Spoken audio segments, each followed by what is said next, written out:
चलिए देखते हैं ज्योग्राफी से इम्पोर्टेंट प्रश्नों को। इस वीडियो में ज्योग्राफी से इम्पोर्टेंट प्रश्न दिए गए हैं जो बीपीएससी टीचर, एडीओ या अन्य बीपीएससी एग्जाम के लिए में जिसमें ज्योग्राफी के प्रश्न आते हैं उसके लिए काफ़ी इम्पोर्टेंट है। हमारा पहला प्रश्न है, भारत के किस राज्य की सीमा नेपाल से मिलती है? भारत के किस राज्य की सीमा नेपाल से मिलती है? पहला option number A number Arunachal Pradesh की सीमा, बी पंजाब की, सी मणिपुर की, उपयुक्त में से एक से अधिक या इनमें से कोई नहीं। चलिए देखिए सही ऑप्शन की अगर बात करते हैं तो यहाँ आ रहा है नेपाल की सीमा। तो किस राज्य की सीमा नेपाल से मिलती है? तो सही आंसर हो गया उपयुक्त में से कोई नहीं। नेपाल से मिलने वाली सीमा में इसमें से कोई भी राज्य नहीं है। पहले बात करते हैं नेपाल से किन राज्यों की सीमा है जो नेपाल से मिलती है। तो सबसे पहले होता है उत्तर प्रदेश, बिहार, पश्चिम बंगाल, सिक्किम, उत्तराखंड, उत्तर प्रदेश, बिहार, पश्चिम बंगाल और सिक्किम। इन देशों की सीमा है जो नेपाल से मिलती है। अगर बात करते हैं भारत के पड़ोसी देशों की तो भारत के कुल 7 पड़ोसी देश हैं। भारत के कुल 7 पड़ोसी देश हैं जिसमें से बांग्लादेश, म्यांमार, भूटान, चीन, नेपाल, अफगानिस्तान और पाकिस्तान है। पाकिस्तान से संबंध की अगर बात करते हैं तो गुजरात, राजस्थान, पंजाब एवं जम्मू कश्मीर। गुजरात, राजस्थान, पंजाब एवं जम्मू कश्मीर इसकी सीमा पाकिस्तान से मिलती है। चीन की अगर बात करते हैं तो चीन के साथ हिमाचल प्रदेश, उत्तराखंड, सिक्किम और अरुणाचल प्रदेश। हिमाचल प्रदेश, उत्तराखंड, सिक्किम और अरुणाचल प्रदेश इन सबों की सीमा है जो चीन के साथ मिलती है। अब बात करते हैं अगर भूटान देश की, हमारे पड़ोसी देश भूटान की, तो भूटान के साथ सिक्किम, पश्चिम बंगाल, असम और अरुणाचल प्रदेश। भूटान के साथ सिक्किम, पश्चिम बंगाल, असम और अरुणाचल प्रदेश इनकी सीमा भूटान से मिलती है। म्यांमार की बात करते हैं तो म्यांमार में 4 राज्य अरुणाचल प्रदेश, नागालैंड, मणिपुर और मिजोरम। अरुणाचल प्रदेश, नागालैंड, मणिपुर और मिजोरम। अगर बांग्लादेश की बात करते हैं तो बांग्लादेश में 5 राज्य त्रिपुरा, मिजोरम, मेघालय, असम और पश्चिम बंगाल। त्रिपुरा, मिजोरम, मेघालय, असम और पश्चिम बंगाल इन राज्यों की सीमा है जो बांग्लादेश से मिलती है। चलिए देखते हैं हमारा अगला क्वेश्चन। भारत के किस राज्य में शहरी जनसंख्या की प्रतिशत सबसे अधिक है? भारत के किस राज्य में शहरी जनसंख्या की प्रतिशत सबसे ज़्यादा अधिक है? Option number A Uttar Pradesh, option number B Bihar, option number C Maharashtra, उपयुक्त में से एक से अधिक या इनमें से कोई नहीं।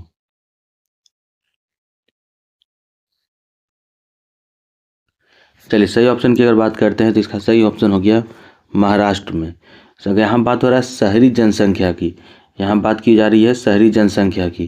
तो शहरी जनसंख्या की जब हम बात करते हैं तो उत्तर प्रदेश और बिहार से कहीं ज़्यादा जनसंख्या प्रतिशत महाराष्ट्र में है। 2011 की जनगणना के अनुसार बिहार में शहरीकरण में 31.16% 31.16% माना गया है। शहरीकरण या शहरी जनगणना इतना माना गया है, 13.16% माना गया है। चलिए देखते हैं हमारा अगला क्वेश्चन। कपास की पैदावार डैश में अच्छी होती है? कपास की पैदावार डैश में अच्छी होती है? ए काली मिट्टी, बी जलोढ़ मिट्टी, सी रेतीली मिट्टी या बालुई मिट्टी। उपयुक्त में से एक से अधिक या इनमें से कोई नहीं। अगर सही ऑप्शन की बात करते हैं तो इसका सही ऑप्शन हो गया कपास की पैदावार है जो काली मिट्टी में सबसे अच्छी होती है। कपास की पैदावार काली मिट्टी में सबसे अच्छी होती है। काली मिट्टी की अगर बात करते हैं तो काली मिट्टी मुख्य रूप से महाराष्ट्र, गुजरात, एमपी यानी कि मध्य प्रदेश के वेस्टर्न साइड में, उड़ीसा के साउदर्न साइड में और तमिलनाडु के सलेग एरिया में काली मिट्टी पाई जाती है। काली मिट्टी होती है जो बेसाल्ट चट्टानों के टूटने से बनती है। काली मिट्टी बेसाल्ट चट्टानों के टूटने से बनती है।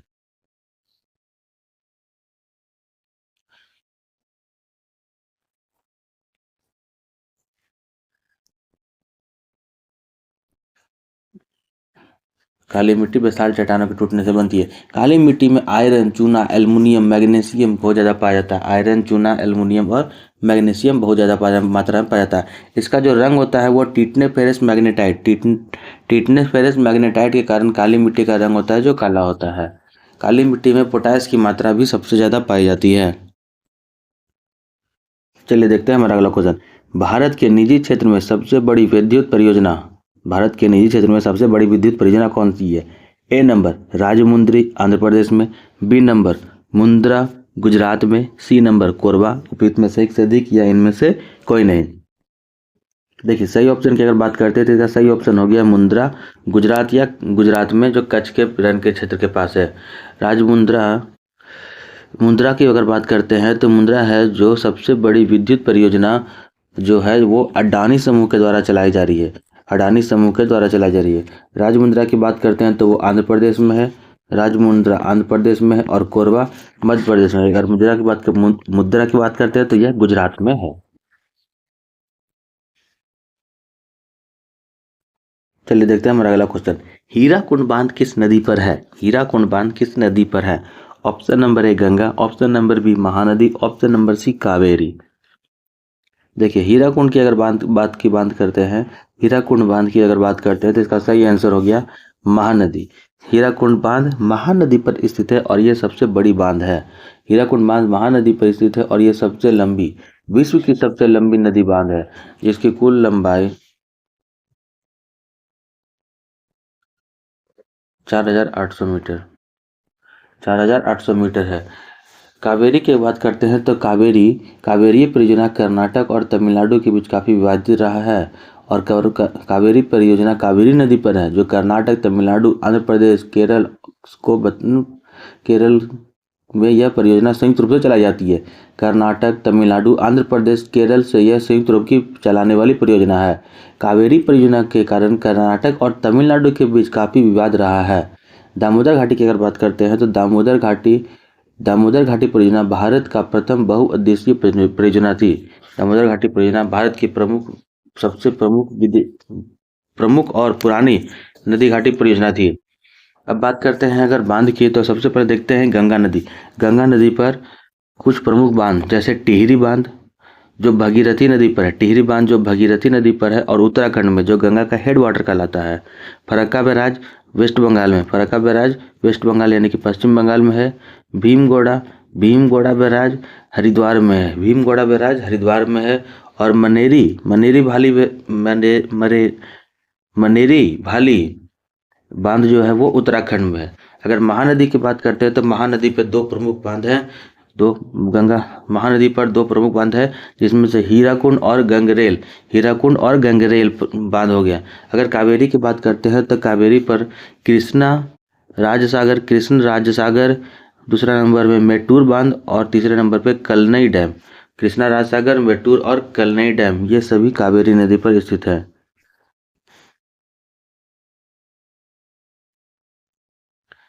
चलिए देखते हैं हमारा अगला क्वेश्चन। किसको पार कर लेने पर एक दिन जुड़ जाता है? किसको पार कर लेने पर एक दिन जुड़ जाता है? 180 अंश देशांतर पश्चिम से पूरब को, 180 अंश अक्षांश देशांतर पूरब से पश्चिम को, भूमध्य रेखा यानी कि जिसको हम इक्वेटर कहते हैं उत्तर से दक्षिण को।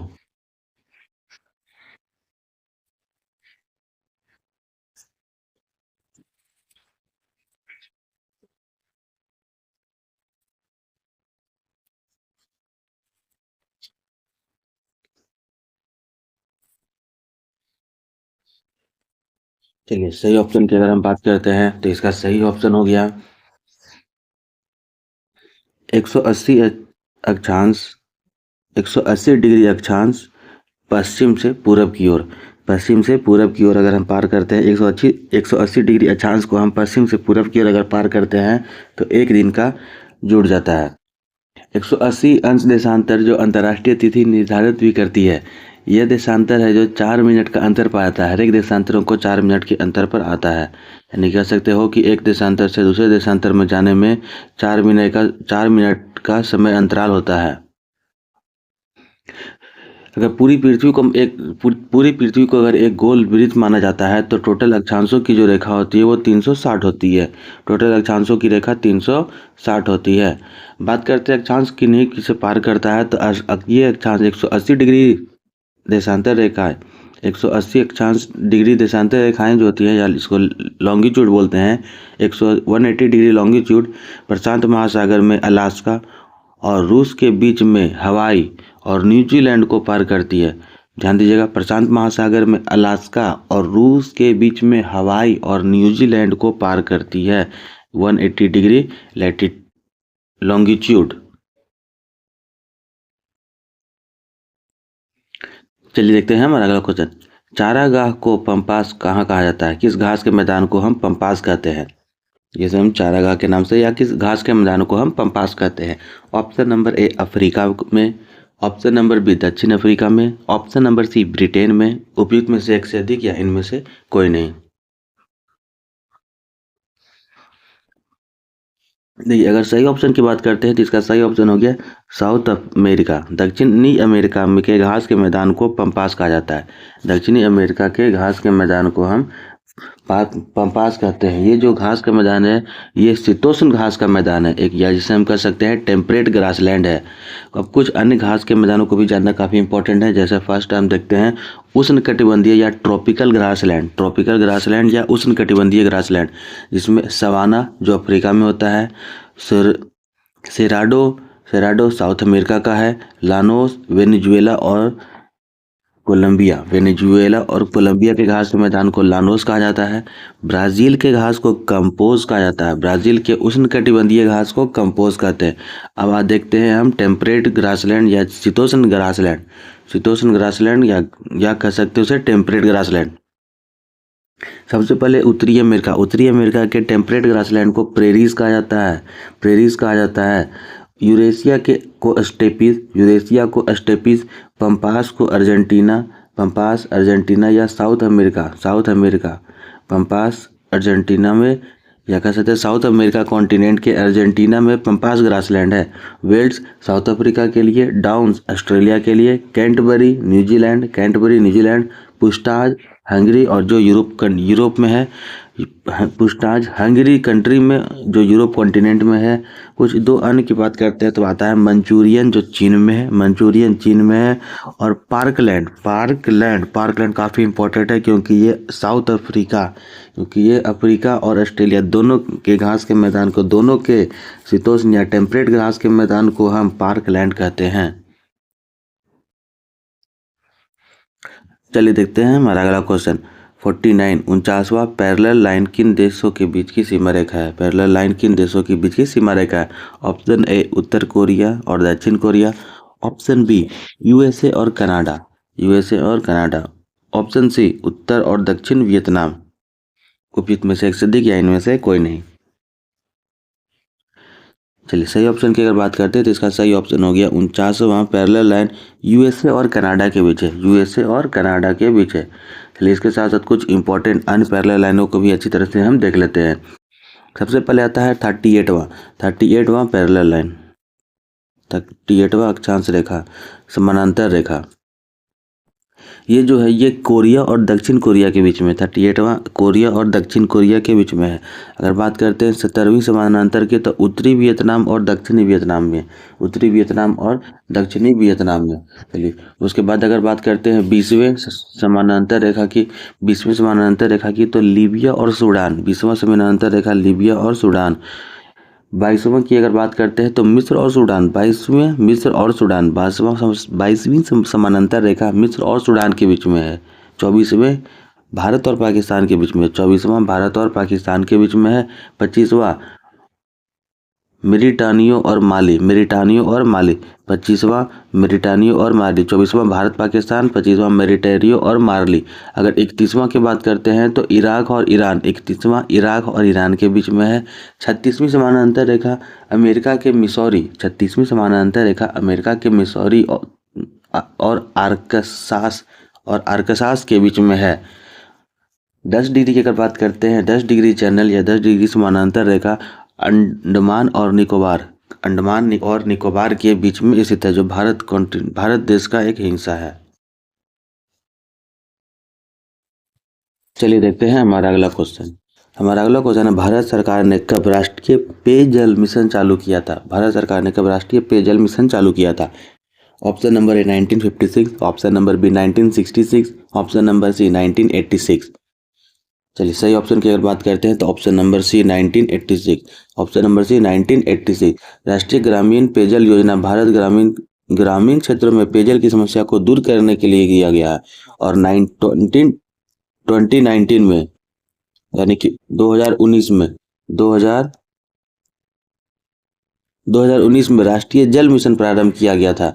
राष्ट्रीय जल मिशन, ध्यान देंगे 1986 में राष्ट्रीय पेयजल मिशन और 2019 में राष्ट्रीय जल मिशन प्रारंभ किया गया था।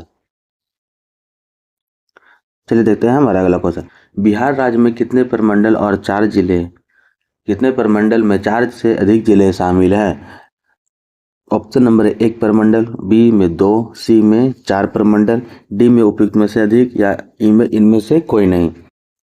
चलिए सही ऑप्शन की अगर बात करते हैं तो बिहार में कुल 4 ऐसे प्रमंडल हैं जिनमें 4 से ज़्यादा जिले हैं, 4 ऐसे प्रमंडल हैं जिसमें 4 से भी ज़्यादा जिले हैं। तो सबसे पहले अगर बात करते हैं इन प्रमंडलों की तो सबसे पहले इसमें आता है पटना प्रमंडल।